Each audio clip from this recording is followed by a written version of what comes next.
అధికారులు హామీ ఇచ్చి అధికారంలోకి వచ్చినటువంటి కాంగ్రెస్ పెద్దలు ఈరోజు రైతులు ఏడుస్తున్నా బాధపడుతున్నా ఇచ్చిన ఒక్క మాట కూడా నిలబెట్టుకోలేని పరిస్థితి మనం చూస్తా ఉన్నాం. మరి రైతులకైతే గతంలో తెలంగాణ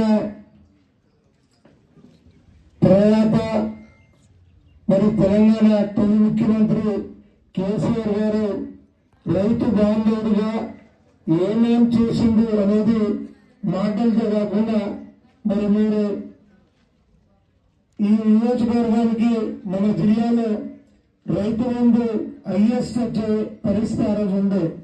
ఈరోజు రైతు బంధు బోకస్ మరి మాటలు చెప్పేటన్నీ కూడా అబద్ధాలు. రైతు బంధు లేదు, మరి రైతు భరోసా పేరిట వాళ్ళు చెప్పే మాటలన్నీ కూడా జూట మాట. మరి మన ప్రభుత్వం ఉన్నప్పుడు 11 సార్లు రైతు బంధించి 73,000 కోట్లు ఈరోజు రైతులందరి ఖాతాల్లో మరి పడే పరిస్థితుల్లో పంట నాట్లు పడకముందే రైతులకు రైతు భరోసా అందించేవాళ్ళు. ఇప్పుడు ఎలక్షన్లు వస్తే మాత్రమే మరి ఇచ్చే పరిస్థితులు ఈ ప్రభుత్వం. మరి ప్రభుత్వంలో కూడా చాలా ఇబ్బంది పడుతున్నటువంటి పరిస్థితి మనం చూస్తా ఉన్నాం. మరి ఇప్పటిదాకా అన్ని విషయాలు కూడా మరి అనధికారంగా మీరు చెప్తున్నారు. మనం ఈరోజు ఎక్కడ కూడా భయపడాల్సిన పని లేదు. మరి రైతులకు ఇచ్చే ఎరువులు కూడా యూరియా కూడా బ్లాక్ లో అమ్ముకునే పరిస్థితి దాపరించింది. మరి కాంగ్రెస్ వాళ్ళు ఈరోజు ఇచ్చిన మాట ఏది కూడా నిలబెట్టుకునే పరిస్థితి లేదు. మరి మనం వాళ్ళకి బుద్ధి చెప్పాల్సిన పరిస్థితి ఉన్నది. మరి మళ్ళా కేసీఆర్ గారు రావాలి, కేసీఆర్ ముఖ్యమంత్రి కావాలి, ఈరోజు అందరి కష్టాలు తీరాలి అని ఎదురు చూస్తున్నటువంటి తరం. మరి హరీష్ అన్న కూడా మరి నారాయణఖేడ్ నియోజకవర్గానికి మరి అప్పుడు ఎన్నికలకు వచ్చినప్పుడు నేను సిద్దిపేట తర్వాత నారాయణఖేడ్ కూడా అదే స్థాయిలో అభివృద్ధి నేను చేసి చూపిస్తానే మాట ఇచ్చి ఈ సర్వేపూర్ మండలంగా మరి చేయటం జరిగింది. మరి ఆయన మాట మీద నమ్మకంతో ఆ రోజు భూపాలలో మీరు కళ్ళు పెట్టి గెలిపించుకున్నారు. మరి అదే రకంగా మరి భూపాలరెడ్డి గారు కూడా అదే స్థాయిలో మీ అందరి ఆశలు, మీ అందరి అవసరాలు తీర్చే విధంగా అభివృద్ధి చేసి చూపించింది. చెప్పాల్సిన పరిస్థితి. మరి స్థానిక సంస్థల ఎన్నికలు కూడా వాళ్ళు పెట్టాలన్న ఆలోచనతో ఉన్నట్టుంది అనేది తెలుస్తూ ఉంది.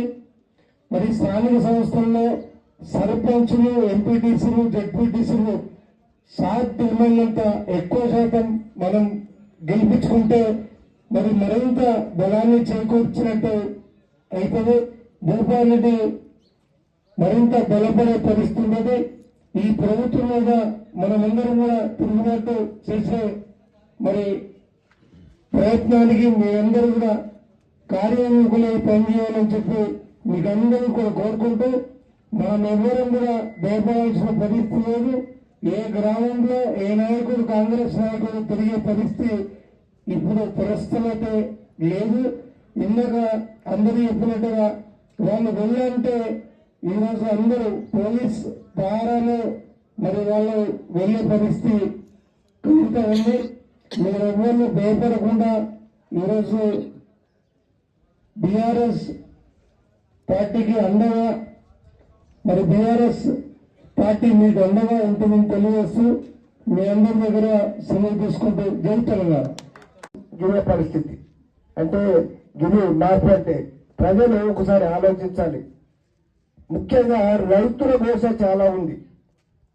ఎక్కడైనా మా దగ్గరైనా ఎక్కడైనా మన తెలంగాణలో గతంలో ఈ యొక్క మన ప్రభుత్వం వచ్చిన తర్వాత మరి రైతులకు ఏదైతే ముఖ్యంగా నీళ్లు, కరెంటు, నీళ్లు సమృద్ధిగా మరి ఆ కాలంలో వర్షం పడ్డం మంచిగా మీ దగ్గర కూడా చాలా చెరువులు ఉన్నాయి. మీ దగ్గర మా దగ్గర 2-3 చెరువులు ఉన్నాయి.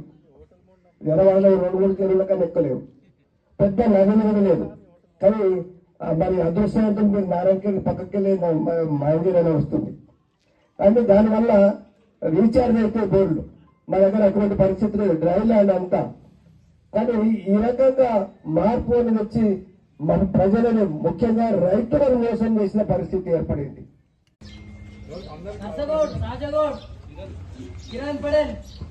మనం ఉద్దేశించి ఎంపీ శ్రీనివాసన్న రైతు ధర్నా కార్యక్రమానికి పేరు ఇచ్చిన మన పెద్దలు, మాజీ శాసనసభ్యులు, అలాగే మన కాంగ్రెస్ ముఖ్యమంత్రి రేవంత్ రెడ్డి, అలాంటి ముఖ్యమంత్రి మన ప్రాజెక్టులు లేకుండా చేస్తాడు. కానీ కేసీఆర్ పేరు లేకుండా చేద్దాం ఎంత ప్రయత్నం చేసినా ఆ రేవంత్ రెడ్డి కిందికే పోతే ప్రజలు విద్యార్థులు ప్రతి ఒక్కరికి తెలుస్తుంది ఎప్పుడెప్పుడు అవకాశం వస్తుందా ఈ కాంగ్రెస్ తొక్కేద్దామని. ఎప్పుడు ఎలక్షన్స్ మగపిల్లల హాస్టల్ కావాలా, లేడీస్ హాస్టల్ కావాలా, చిన్నప్పుడు గుర్తుంచుకుంటారు బాబు. జేమ్స్ ఉంటే కూడా, ఎందుకంటే నారాయణఖేడ్ అంటే ఇక్కడ మారుమూల ప్రాంతం. చాలా సందర్భంలో నారాయణఖేడ్ వస్తుంది. గతానికి 2015లో ఎమ్మెల్యే ఎన్నికైన భూపారెడ్డి గారు ఎన్నికైన తర్వాత మన ట్రబుల్ షూటర్, అభివృద్ధి కాముడు, నిరంతరంగా తెలంగాణ రాష్ట్రాన్ని అభివృద్ధి పథంలో నడపాలని చెప్పి కేసీఆర్ గారు ఆశీర్వాదంతో ముందున్నటువంటి హరీష్ అన్న నాయకత్వంలో నారాయణఖేడ్ అన్ని గ్రామాలు ఏ విధంగా అభివృద్ధి చేస్తున్నాయో మనకు తెలుసు. తొలపూర్తి వస్తుంటే చింతప్రభ గారు చెప్తున్నాడు, బయలక్షన్ ఇన్ఛార్జ్ ఇక్కడనే ఉంటే ఈ సబ్స్టేషన్ నారాయణఖేడ్ది హరీష్ అన్న మాట ఇచ్చాను, సబ్స్టేషన్ అప్పట్లప్పుడే సబ్స్టేషన్ కూడా వేయించానని చెప్పి అన్న చూపిస్తా ఉన్నాడు. ఇలా చూస్తుంటే ఇప్పటిదాకా మాట్లాడిన పెద్దలందరూ మాట్లాడారు. నారాయణఖేడ్కు గతం లేకుండే భూపాలన్న ఎమ్మెల్యే అయినాక ఎంత అయింది, మరి ఇప్పుడు 22 నెలల్లో ఏమైందో మీ అందరికీ బాగా తెలుసు. ఎందుకంటే నారాయణఖేడ్ అంటే ఏదో షోట్ టాప్ చేసుకుని షూట్ పెట్టేసుకుని బయట వెళ్ళేటోళ్ళు గారు. ఒరిజినల్ గా గ్రామాలలో ప్రజల సమస్యలు తెలుసుకుని స్వయంగా వ్యవసాయం చేసి ప్రజల జీవన విధానం తెలిసిన వ్యక్తులే ఈ నారాయణఖేడ్ వాసులు అని చెప్పి కూడా ఈ సందర్భం గుర్తు చేస్తా ఉన్నాను. కాబట్టి ఎక్కడికి వెళ్ళి వలస వచ్చి ఉన్న వాళ్ళు గారు ఒరిజినల్ గా ఉండి ఈ ప్రాంతం గురించి పూర్తి అవగాహన, పట్టు, కష్టపడే తత్వం ఉన్న వ్యక్తులు మీరందరూ. కాబట్టి ఒకటి మనం ఆలోచన చేసుకోవాలి.